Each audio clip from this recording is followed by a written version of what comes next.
Je voudrais ce matin, pour vous parler, m'appuyer sur le chapitre 19 du livre des Actes des Apôtres. Je lirai du 11e verset au 17e. Et Dieu faisait des miracles extraordinaires par les mains de Paul, au point qu'on appliquait sur les malades des linges ou des mouchoirs qui avaient touché son corps. Et les maladies les quittaient et les esprits malins sortaient. Quelques exorcistes juifs ambulants essayèrent d'invoquer sur ceux qui avaient des esprits malins le nom du Seigneur Jésus en disant « Je vous conjure par Jésus que Paul prêche ». Ceux qui faisaient cela étaient 7 fils de Séva, juifs, l'un des principaux sacrificateurs. L'esprit malin leur répondit « Je connais Jésus et je sais qui est Paul. Mais vous, qui êtes-vous » Et l'homme dans lequel était l'esprit malin s'élança sur eux, se rendit maître de tous et les maîtrisa de telle sorte qu'ils s'enfuirent de cette maison nus et blessés. Cela fut connu de tous les Juifs et de tous les Grecs qui demeuraient à Éphèse, et la crainte s'empara de tous, et le nom du Seigneur Jésus était glorifié. Cette histoire que nous lisons se passe autour du ministère de l'apôtre Paul. L'apôtre Paul était cet homme que Dieu avait mis à part pour annoncer l'évangile même aux païens. Et dans le cadre du ministère qu'exerçait l'apôtre Paul, il y avait des miracles extraordinaires, des miracles réguliers qui se produisaient au travers de lui. Je pense que pour cette raison, la foi du plus grand nombre était très haute. L'Église avait une réputation. Disons, les échos de ce qui se faisait autour de l'apôtre Paul se répandaient dans toute la ville et même dans les pays d'alentour. Les nouvelles de ce qui arrivait sont parvenues jusqu'à la maison d'un homme qui s'appelait Séva. Séva, c'était un homme connu à l'époque. Séva était un des principaux sacrificateurs. Il avait la particularité d'avoir 7 fils.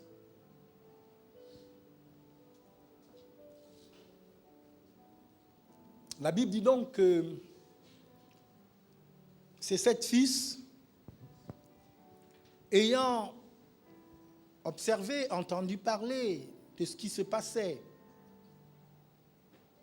ont essayé de chasser les démons. C'est une histoire qui est en même temps triste et puis qui est marrante. Je dis c'est marrant parce que j'essaye d'imaginer ce qui s'est passé ce jour-là, lorsque les 7 fils de Séva, remplis de certitude et peut-être même d'arrogance, ont vu dans la possession de ces personnes-là une opportunité de faire leur expérience. Comment, après avoir prononcé les mots qu'ils ont prononcés, des mots qu'ils pensaient certainement être des mots chargés de puissance, comment ils ont été attrapés par un seul des possédés et bottés, rossés puissamment. Oui. Moi, ça me fait réfléchir. Vous savez, pour faire ce que nous faisons, on ne s'improvise pas.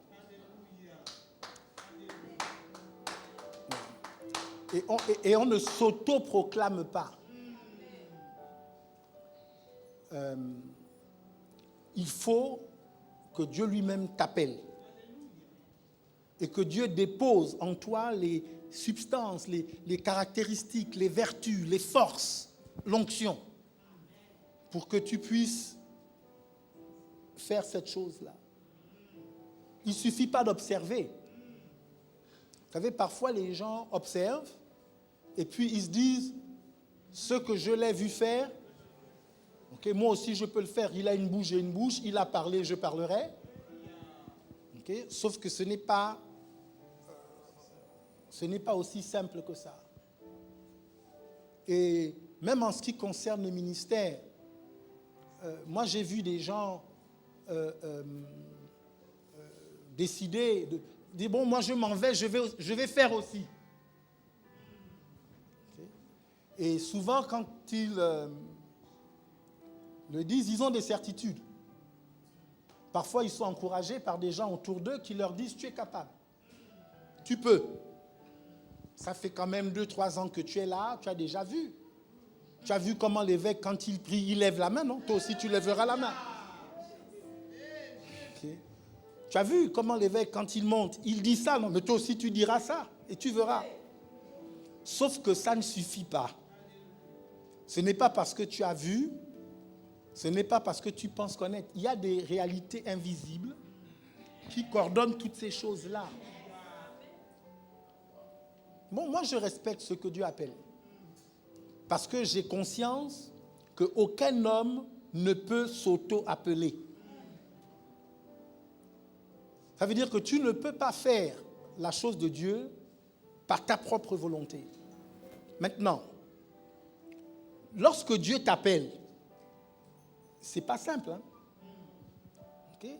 Dieu t'appelle, il n'empêche que tu passeras par un chemin difficile. Mais alors que tu passeras par ce chemin, Dieu sera là pour te porter et pour te soutenir. Mais si Dieu ne t'a pas appelé et que toi-même tu t'es engagé dans le chemin, ça va être compliqué. Bon, je ferme la parenthèse, ce n'est pas le but de ce que je veux dire ce matin. Mais toujours est-il donc que les fils de Séva ont essayé de chasser les démons. Et les démons ont refusé de s'exécuter. Les démons ont fait mieux. La Bible dit que les démons ont sauté sur eux, les ont bastonnés, les ont laissés nus et blessés. Alors la question que je me suis posée, c'est pourquoi n'ont-ils pas pu chasser les démons?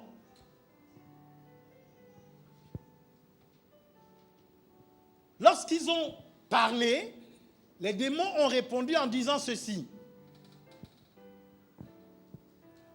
Jésus, nous connaissons.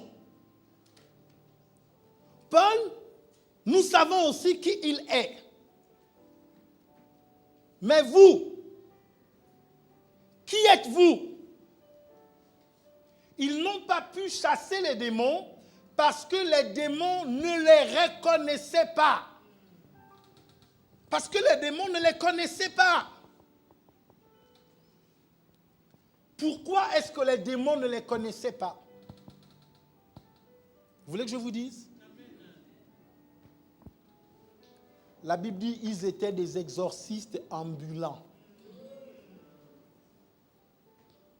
Les démons ne les connaissaient pas parce qu'ils n'étaient plantés nulle part. Les démons ne les connaissaient pas parce qu'ils n'étaient pas dans une église locale. Les démons ne les connaissaient pas parce qu'ils n'étaient pas sous la couverture de Paul. Ils ont dit, Paul, nous savons qui il est, mais toi, ils n'étaient pas capables de définir leur filiation avec le lieu ou avec Paul. Je veux que vous sachiez que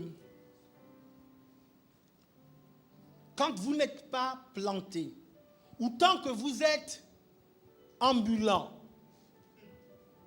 tant que vous êtes des papillons spirituels ou des abeilles qui butinent sur toutes les fleurs, vous êtes faible devant les démons. Et vous devenez une proie facile. La Bible dit que quand les démons ont terminé leur action, ils étaient nus et blessés. Ça veut dire qu'ils étaient dépouillés même de ce qu'ils avaient.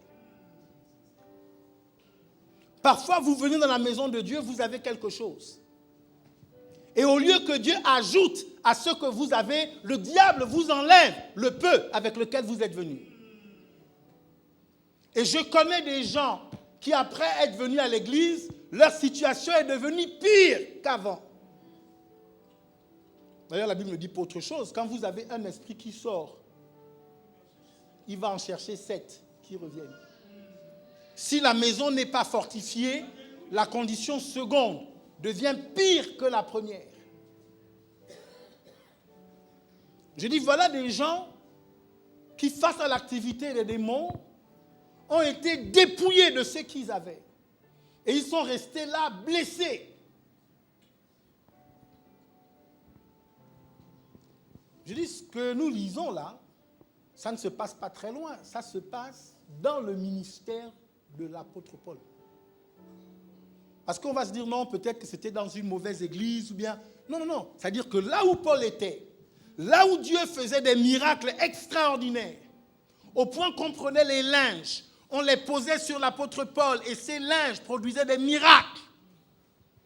Là, dans cette situation, des gens ont été victimes des démons qui les ont bottés et qui les ont laissés nus et blessés.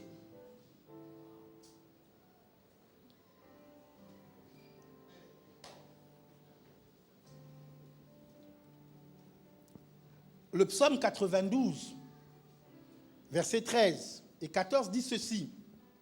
Ceux qui sont plantés dans la maison de l'Éternel fleuriront dans les parvis de notre Dieu. Ils porteront des fruits, encore dans la blanche vieillesse, ils seront pleins de sève et verdoyants.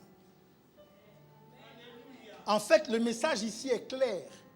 Pour porter des fruits qui demeurent, il faut être planté. Si tu n'es pas planté, tu ne pourras pas produire de fruits. Ésaïe 40, 23, 24.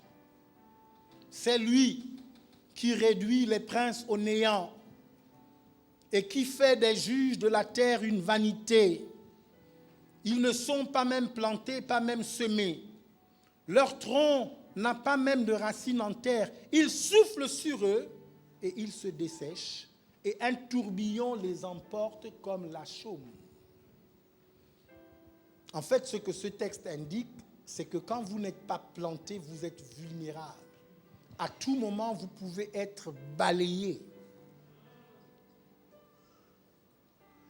Vous savez, je ne sais pas comment vous expliquer ça. Mais pour chaque chrétien, il y a un lieu de rencontre avec Dieu. Et c'est dans ce lieu de rencontre que tu dois être planté.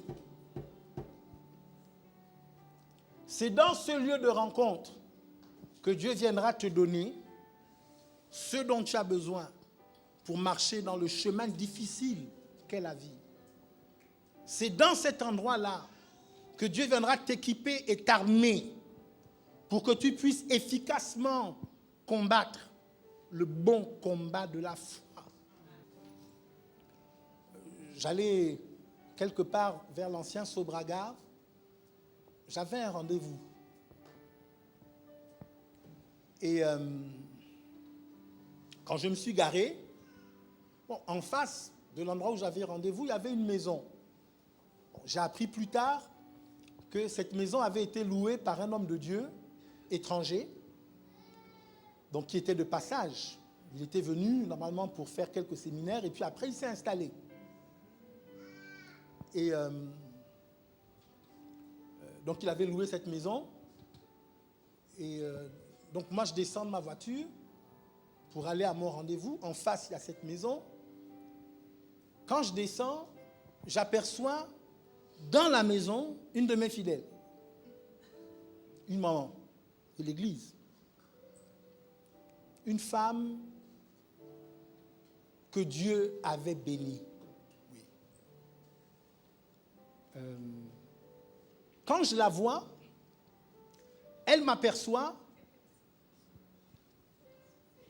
et puis elle se cache. J'ai fait comme si j'avais rien vu. J'ai continué, je suis parti à mon rendez-vous.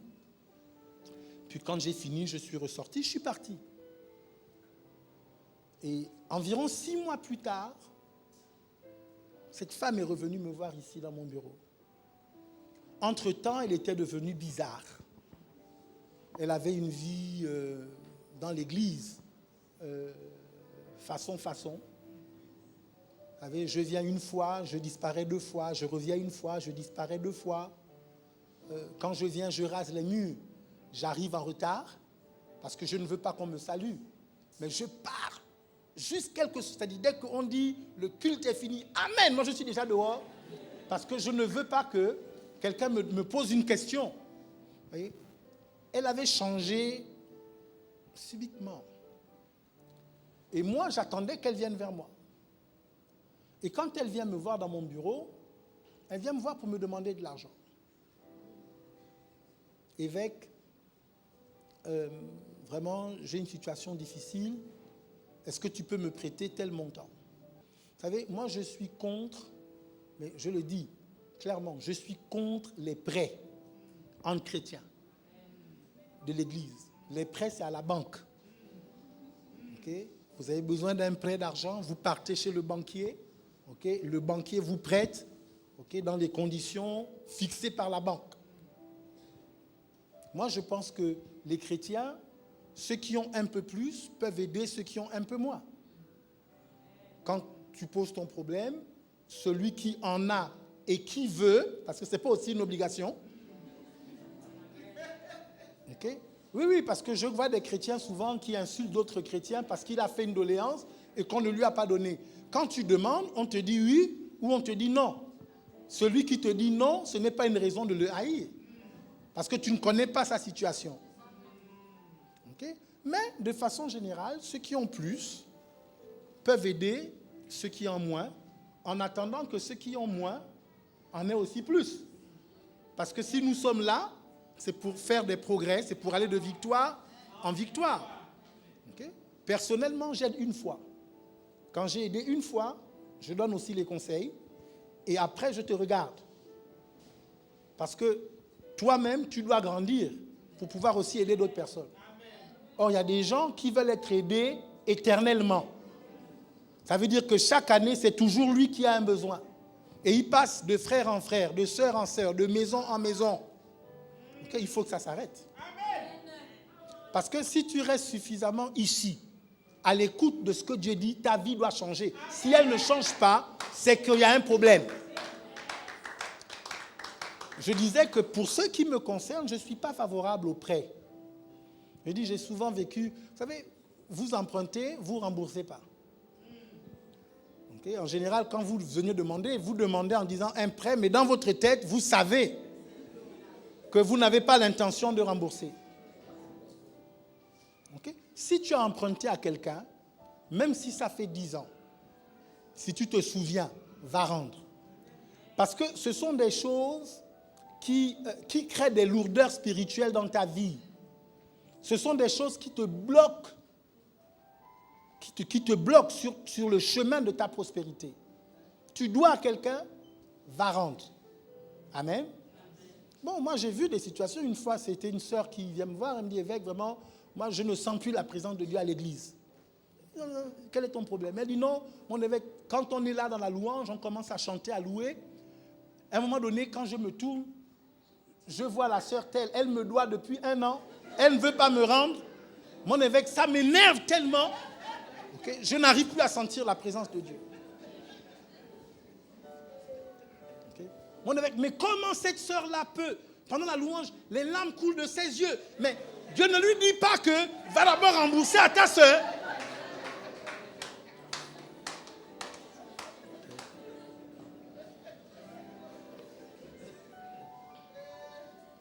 Bref, elle est venue pour emprunter. Et j'étais touché dans mon cœur, j'ai prêté, donné, ce qu'elle ne m'a jamais rendu.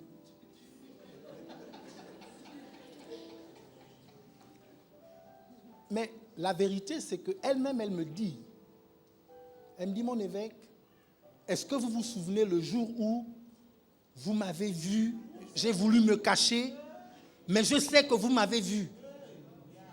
J'ai dit oui, je me souviens. Elle dit, mon évêque, j'étais parti dans cet endroit pour faire une offrande. Elle dit, mon évêque, depuis que j'ai fait cette offrande, ma vie a basculé. Et effectivement, elle a d'abord perdu son emploi. Ensuite, elle avait des affaires qu'elle faisait avec des marchés qui lui rapportaient même plus d'argent que ce que lui rapportait l'emploi dans lequel elle était. Et elle a perdu tous ses marchés. Et puis après, la mort a commencé à frapper. Le mari, le beau-fils, le ceci, le cela. Ça fait plusieurs années. Bon, quand elle m'en parle, la déchéance, la décadence avait commencé. Elle me dit, mon évêque, prie pour moi. Et je lui ai dit, écoute, parce que j'avais de la compassion, j'avais de l'amour. En fait, je n'étais pas... Vous savez, parfois, vous faites des choses qui devraient nous vexer, et puis l'amour de Dieu descend dans nos cœurs. Et puis, on ne se souvient même pas de la faute. J'avais envie de prier, j'ai prié. Sauf que ma prière n'a rien changé à sa situation. Je ne comprends pas. Mais ce qui est clair, c'est qu'il faut être planté. Et en ce qui concerne la prière, je le dis toujours, mais je sais que vous ne me comprenez pas bien, ou disons que vous faites semblant de ne pas comprendre. L'exaucement des prières dépend du statut de celui qui prie. Qui prie? Lorsqu'une femme prie pour son mari, sa prière a plus d'efficacité que la petite zingalopince du quartier. Oui, oui, oui. C'est clair. Okay? C'est une question de statut. La Bible dit que dans le contexte de cette légalité, l'un sanctifie l'autre. Est-ce que vous me suivez? Qui prie? Je dis, moi, j'ai des amis qui sont extrêmement doués. Ça veut dire que quand vous les rencontrez, vous savez que non, vraiment, la main de Dieu est sur celui-là. Dieu fait des choses extraordinaires avec eux. Et souvent, avec mes amis, nous prions ensemble. Lorsqu'il y a un sujet compliqué, j'appelle mes amis. Je dis, bon, écoutez, voilà la situation. Il me dit, bon, ok, on va prier. On prend 3 jours. Là, actuellement, j'ai des amis qui ont pris 21 jours de jeûne. Bon. Sauf qu'ils m'ont dit, toi, tu ne jeûnes pas. C'est nous seuls qui jeûnons. Non, authentique. Ils m'ont dit, toi, tu as d'autres combats, même tes combats, nous, on est en jeûne. J'ai des amis comme ça. Et j'accorde de la valeur à cette prière-là. Parce que la Bible dit que la prière d'accord, si 2 ou 3 d'entre vous s'accordent pour demander quelque chose, cela leur sera accordé. Donc, il y a une puissance dans le fait de pouvoir s'accorder. Et donc, je dis, j'ai des amis qui sont connus au ciel là-bas. Ça veut dire quand ils arrivent dans les couloirs de Sion, on dit non, oui, c'est lui. Ah oui, oui, oui, on le connaît. C'est lui.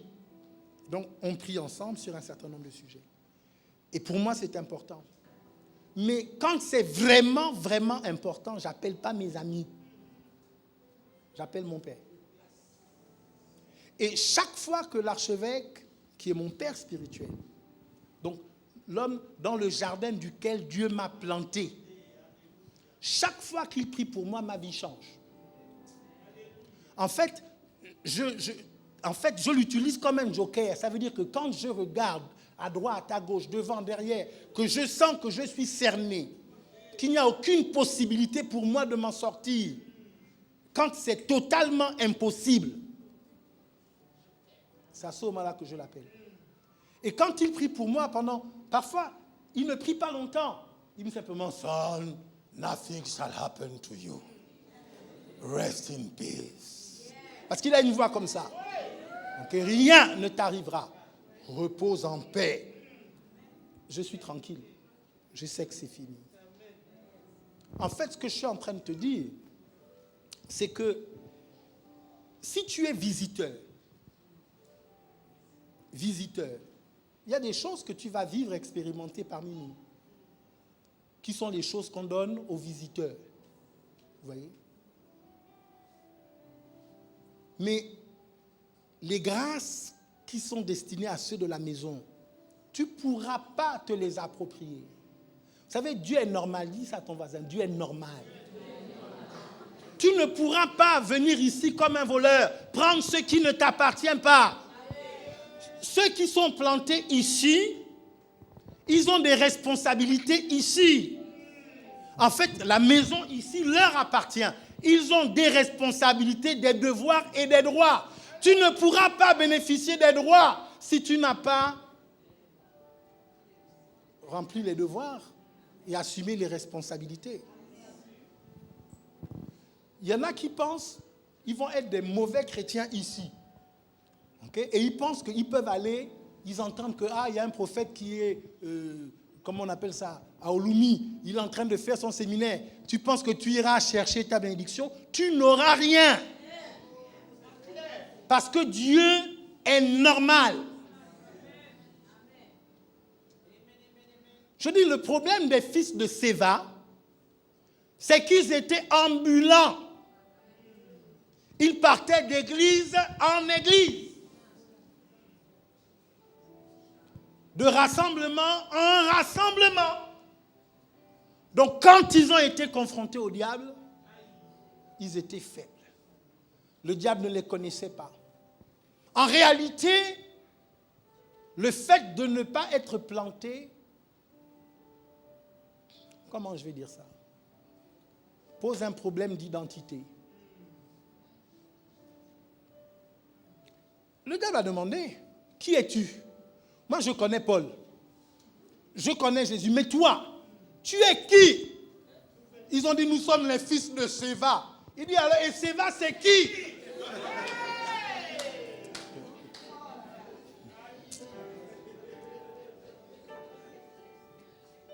On ne connaît pas Séva ici. Jérémie 12, 2. Tu les as plantés. Ils ont pris racine. Ils croissent. Ils portent du fruit. Je redis. Tu les as plantés. Ils ont pris racine. Ils croissent. Ils portent du fruit.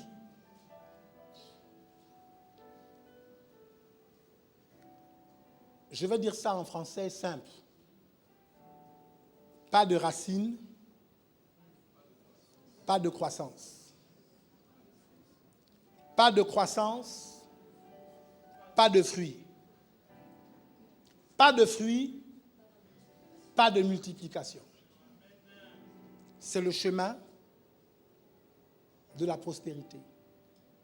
Il faut être planté. Écoutez, réfléchissez vous-même. Pour qu'un arbre produise du fruit, il faut qu'il soit planté définitivement. Vous ne pouvez pas planter un arbre, revenir 10 minutes après, vous le déracinez, vous le replantez ailleurs, il ne produira aucun fruit, il va mourir. Beaucoup de gens ne peuvent pas prospérer parce qu'ils ne sont pas plantés. Écoutez, j'ai 30 ans de vie avec Jésus. Ça fait 30 ans que j'observe la vie des gens dans l'église, je vous garantis, je n'ai jamais vu un chrétien papillon prospérer. Jamais. J'en ai vu faire des exploits sporadiques, temporaires, éphémères. J'en ai vu qui, sans être plantés, prospèrent pendant quelques heures, pendant quelques jours, pendant quelques semaines. Mais en 30 ans d'observation, il n'y a que les chrétiens stables que Dieu bénit. Il n'y a que les chrétiens stables que Dieu fortifie. Il n'y a que les chrétiens stables à qui Dieu donne la victoire. Et pour vous, les femmes, vous cherchez des maris, vous voulez vous marier. La chose la pire qui puisse vous arriver, c'est d'épouser un homme instable. Un homme qui n'est pas planté quelque part, qui n'est pas enraciné.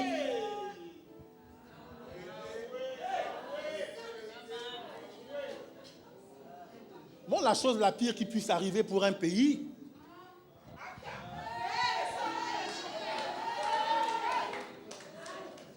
quelqu'un qui n'a pas de racines. On ne peut pas dire que voilà son village, c'est à tel endroit. Oui. Je dis, c'est la chose la pire. En fait, c'est même une malédiction pour le pays.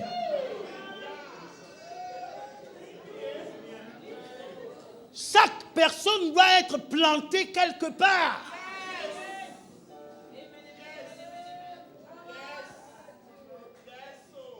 Pas de racines, pas de croissance. Pas de croissance, pas de fruits. C'est la règle.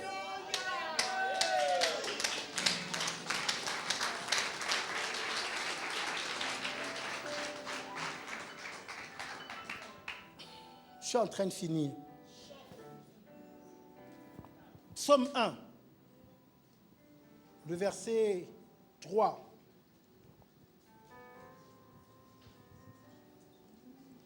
En fait, je vais commencer au verset 1. Heureux l'homme. Qui peut me lire ça? En fait, qu'on me donne le psaume 1. Oui, donne-moi un peu la grosse Bible. Là. Ça, ce sont les Bibles que nous utilisons en... Non, psaume 1.1. Ça, c'est les Bibles que nous utilisions à l'époque, en 87. Quand tu avais une Bible comme ça, tout le monde savait que tu étais chrétien.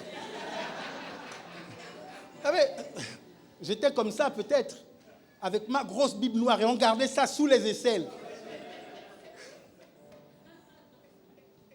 Psaume 1, est-ce que je pourrais soulever ça? C'est quelle traduction ça? Bienheureux est l'homme qui vit point selon les conseils des méchants et qui ne s'arrête point dans la voie des pécheurs et qui ne s'assied point au banc des moqueurs. Verset 3. Car il sera comme un arbre planté près des ruisseaux d'eau qui rend son fruit en sa saison et duquel le feuillage ne se flétrit point. Et ainsi, tout ce qu'il fera prospérera. Et il réussira dans tout ce qu'il entreprendra. Écoutez, ce qu'on nous dit, c'est que pour être planté, il faut bien choisir sa compagnie. Parce que si vous marchez en compagnie des moqueurs, ou en compagnie des méchants, ou en compagnie des pécheurs, en fait, ils vous empêcheront de vous planter.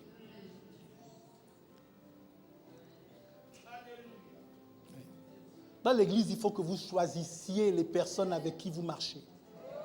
Déjà, pour moi, c'est simple. Quand quelqu'un me parle mal de l'église, je n'ai même plus envie de l'écouter. Je vous garantis. Quand quelqu'un me parle mal de l'église, il ne m'intéresse plus.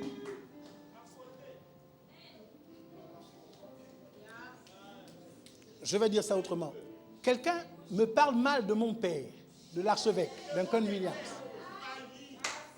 En fait, je n'ai même plus envie de l'écouter. Je ne veux pas savoir si ce qu'il me dit est vrai, si c'est faux, s'il y a les preuves, s'il n'y a pas les preuves. À partir du moment où il parle mal de mon père, dans le jardin de qui je suis planté, je le rejette. Est-ce que vous m'entendez? Vous savez, quand on parle du pécheur, je voudrais que vous compreniez bien. Parce que le péché parle de l'offense. Ça veut dire que vous avez brisé la loi. Dieu a dit quelque chose et puis vous avez fait le contraire de ce que Dieu a dit. C'est le péché. Mais le péché, ce n'est pas seulement ça. Le péché, c'est le fait de vivre inutilement. C'est le fait de vivre sans être en phase, en harmonie avec son destin. De vivre une vie où en réalité on n'accomplit pas les buts pour lesquels Dieu nous a fait naître. Ne marchez pas en compagnie des gens qui ne savent pas où est-ce qu'ils vont. Ne marchez pas en compagnie des gens qui n'ont pas de destin, qui n'ont pas de destinée, de destination. Je dis mon expérience, c'est que tous ceux qui rentrent dans les mauvais groupes se perdent. Vous savez, moi, je ne vais pas raconter, je n'ai pas le temps, mais j'ai connu des gens qui se sont associés, okay, en disant nous nous associons parce que nous voulons prier. Mais dans l'association, c'était des critiques, c'était des murmures contre l'Église. Oui, dans notre église, on ne prie pas bien. Dans notre église, le pasteur a fait ceci. Ah oui, la femme du pasteur a acheté tel monde. Ah oui, les enfants du pasteur ont... Bon. Okay. En général, ça commence en disant on veut prier. Et puis ça termine, les gens sont dans le monde. Je dis qu'on ne vous trompe pas, qu'on ne vous séduise pas. L'activité de Dieu, c'est de te planter. Pour que tu puisses produire, que tu puisses avoir des racines, que tu puisses produire du fruit et ensuite être multiplié. En contrepartie, lorsque Dieu veut te maudire, écoutez, lorsque Caïn a tué son frère Abel et que Dieu a confronté Caïn, je crois que c'est Genèse 4, le verset 12. Comment est-ce que Dieu a maudit Caïn? Il y en a qui pensent que quand Dieu a maudit Caïn, c'est en mettant le signe sur son front. Non! Le signe sur le front de Caïn n'était pas un signe de malédiction. Dieu n'a pas mis ce signe sur Caïn pour la mort. C'était pour la vie. Quand Dieu a mis ce signe sur le front de Caïn, c'était pour que, en quelque lieu que Caïn soit, qu'on ne le tue pas. Qu'on lui laisse la vie.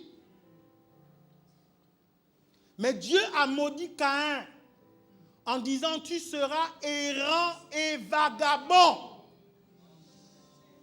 Tu n'auras pas de place de permanence.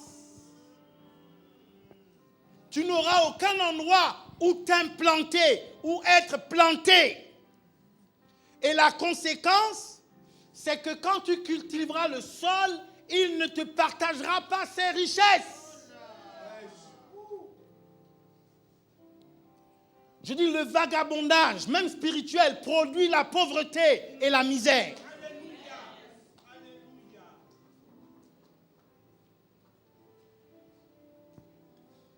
Je termine. Vous allez me dire, mais évêque, d'accord. Mais comment être sûr que là où on est planté, c'est le bon endroit? Parce que c'est important d'être planté au pied du courant d'eau. Parce que si tu vas te planter dans le désert, okay, tu trouveras le sable, okay, et tu trouveras le soleil, les cailloux et les ronces. Lorsque Jésus est avec ses disciples. Et puis on pose la question de savoir, mais où est-ce que nous allons aller célébrer la Pâque? Je n'ai pas le temps de rentrer en profondeur dans ça, mais l'idée de la Pâque, c'est la célébration du souvenir. C'est-à-dire, Dieu a fait des choses pour nous. Où est-ce que nous allons nous rassembler semaine après semaine pour remercier Dieu pour ce qu'il a fait pour nous? Jésus dit, vous verrez un homme qui porte une cruche d'eau. Dans quelque maison qu'il entre, entrez avec lui. Le problème, ce n'est pas la maison. Il y en a qui suivent des noms. Moi, je suis catholique. Mon père était catholique. Ma mère était catholique. Donc, moi aussi, je serai catholique. Oh, moi, je suis à l'église évangélique. Ce n'est pas un problème de nom. Ce n'est pas un problème d'enseigne. Il dit, vous verrez un homme. Dans quelque maison qu'il entre, entrez avec lui. Il dit, c'est un homme qui a la particularité de porter une cruche d'eau sur la tête. Vous savez, à l'époque, c'était impossible de rencontrer un homme qui porte une cruche d'eau. C'est un peu comme aujourd'hui, on vous dit, vous rencontrerez un homme, il attache le pagne. Vous voyez, bon, il y a des hommes qui attachent les pagnes dans leur maison, mais...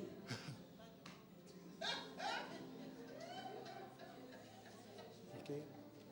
Ou bien vous rencontrerez un homme qui porte le fond de teint.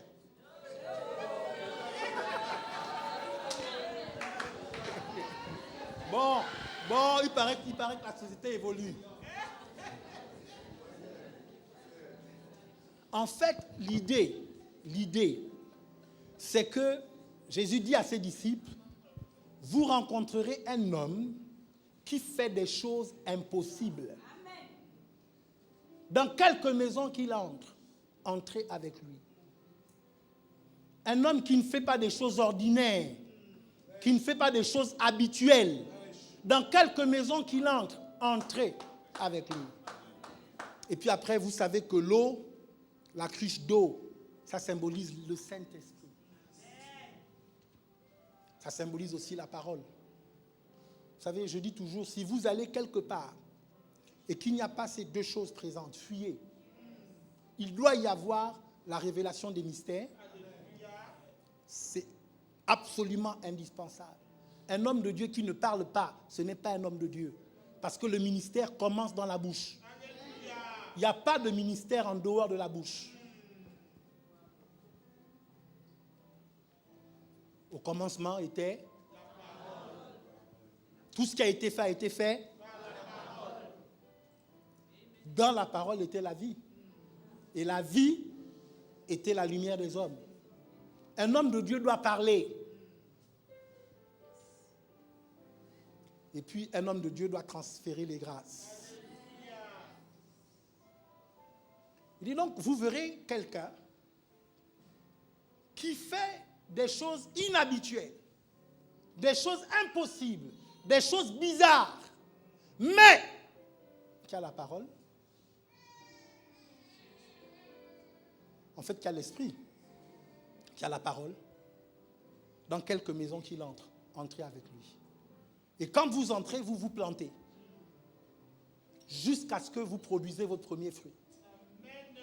Jusqu'à ce que le deuxième fruit sorte, le troisième, le quatrième, le cinquième. Quand vous êtes planté, ne permettez à personne de vous déraciner. Parce que si vous êtes déraciné, vous allez vous assécher. Et vous ne produirez plus de fruits. Je dis, beaucoup de gens ne prospèrent pas parce qu'ils ne sont pas patients. Lorsque tu as été planté, mais il faut te donner un peu de temps pour que les racines s'enracinent, pour qu'il y ait croissance, fruits et multiplication. Alléluia. Que Dieu vous bénisse ce matin.